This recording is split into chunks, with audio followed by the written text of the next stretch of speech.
Sem sombra de dúvida, como vocês bem sabem, Napoleão Bonaparte foi um dos maiores estadistas, um dos maiores líderes, além de gênio militar que existiu na história. As medidas, aquilo que ele tomou, aquilo que ele fez pela França e muito além, ou seja, nas questões das batalhas, das lutas, iria transformar de uma forma decisiva as relações mundiais, os conflitos que existiam dentro da Europa, assim como também fora da Europa. E aí nós temos aquela situação conflituosa que já vinha se desenrolando entre a própria França e a Inglaterra. Lembrando a vocês que em 1802 a França e a Inglaterra tinham feito um acordo de paz, a Paz de Amiens, onde elas praticamente só fizeram uma breve parada. O que acontece é que já no ano seguinte, em 1803, a Inglaterra e a França já estavam em conflito, então Napoleão teve que enfrentar essas próprias dificuldades. A situação foi piorando, foi se intensificando com a formação de alianças militares contrárias ao governo de Napoleão Bonaparte, para removê-lo do controle da França. E a Inglaterra e a França estão determinadas a lutar e vencer esses conflitos. Nesse caso, o ano de 1805 é muito determinante, com duas grandes batalhas, a batalha chamada de Trafalgar e a batalha ali na Áustria chamada Batalha de Austerlitz. Essas duas batalhas que em outra videoaula nós vamos detalhar cada uma delas, que foram muitíssimo importantes. Essas duas batalhas, uma batalha marítima, a Batalha de Trafalgar, a outra uma batalha terrestre, ali nos campos, como eu já disse, da própria Áustria, terá efeitos decisivos, repercussões importantíssimas, não só na França, não só na Europa, mas, repito de novo, nas Américas. Muito bem, a França e sua aliada Espanha acabam por ser derrotadas na Batalha Marítima de Trafalgar, no sul da Espanha. Essa frota francesa e espanhola acaba por ser interceptada pela Marinha Britânica, liderada pelo importante comandante Nelson.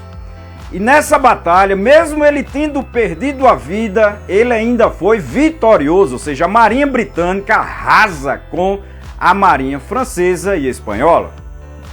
Pouco tempo depois, Napoleão Bonaparte tem uma importantíssima vitória, uma das mais importantes vitórias no campo ali da Áustria, na Batalha de Austerlitz, aonde ele acaba vencendo essa nova coalizão de forças que tinham se juntado contra a França. E aí você cria um impasse importantíssimo que vocês que vão fazer prova têm que lembrar disso.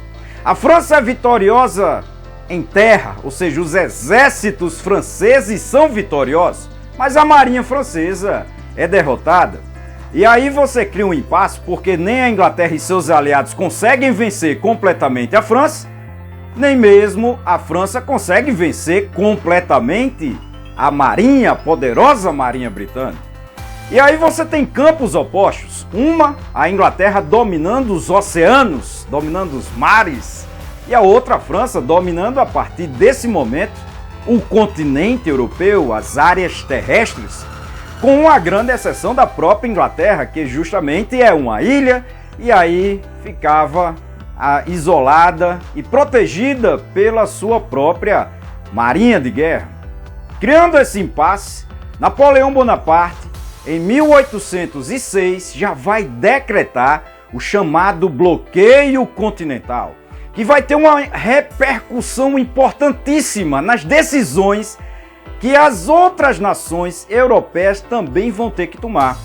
Porque a partir da decretação do bloqueio continental, aonde nenhuma nação estaria autorizada a negociar com a Inglaterra, não poderia comprar ou vender, o grande objetivo do bloqueio continental era quebrar a economia britânica, assim como também substituir, se tornar de certo modo a famosa oficina do mundo. A França desejava se tornar a oficina do mundo, substituindo, como eu já disse, a Inglaterra. Esses eram os grandes objetivos do bloqueio continental, além de outros pequenos objetivos, mas ele vai ter não vai chegar a se concretizar como algo que vai quebrar a economia britânica. Ou seja, o bloqueio marítimo foi uma tentativa de quebrar a economia britânica, mas ele não vai ter resultados efetivos, resultados práticos, não vai realmente quebrar a economia britânica.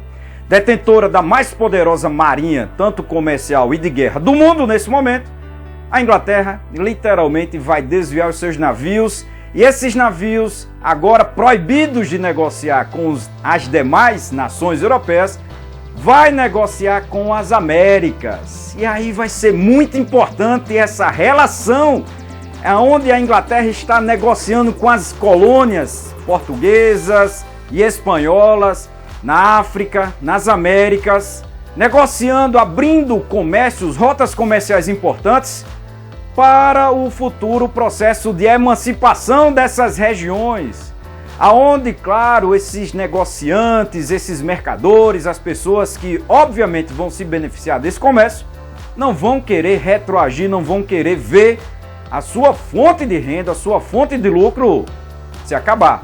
Nesse caso, uma vez que a Inglaterra começa de uma forma muito mais decisiva, negociando com essas colônias espanholas e portuguesas, sim, ela vai depois querer que essas regiões também se tornassem independentes.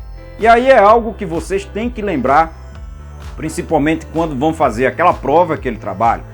Não esqueça então do ano de 1806, aonde Napoleão Bonaparte acaba decretando esse bloqueio continental, e a Inglaterra vai revidar, decretando aquilo que a gente poderia chamar de bloqueio marítimo, no sentido em que, se você era da França ou aliado da França, você vai ter restrições, vai ser proibido de navegar nesses oceanos, negociar ou ter, por exemplo, contato com suas colônias. Existem muitos acontecimentos importantes que sim, mudou a nossa vida, o nosso modo como vivemos hoje em dia. Não esqueça então todos vocês de se inscrever, assim como também é importante que todos vocês dê aqui o seu like, não custa nada, é só apertar aí, e não esqueça de me avisar que você tem assistido, mostre o seu nome, faça um comentário, nos ajude aí levantando algumas questões sobre essa própria problemática daquilo que está acontecendo no mundo. É importante também que vocês ativem aqui o sininho, assim como também mande o link desse canal para outras pessoas, assim como também dessa videoaula para outras pessoas que vocês acreditam que vão precisar, que desejam aprender um pouco mais também sobre a vida, né? Ou seja, sobre a história, sobre aquilo que aconteceu de verdade e a sua repercussão no nosso próprio modo de vida. Lembrando que essas situações tendem a se repetir, por isso que nós estudamos com muita ênfase aquilo que acontece. De mais a mais, não irei me prolongar. Até a próxima, pessoal!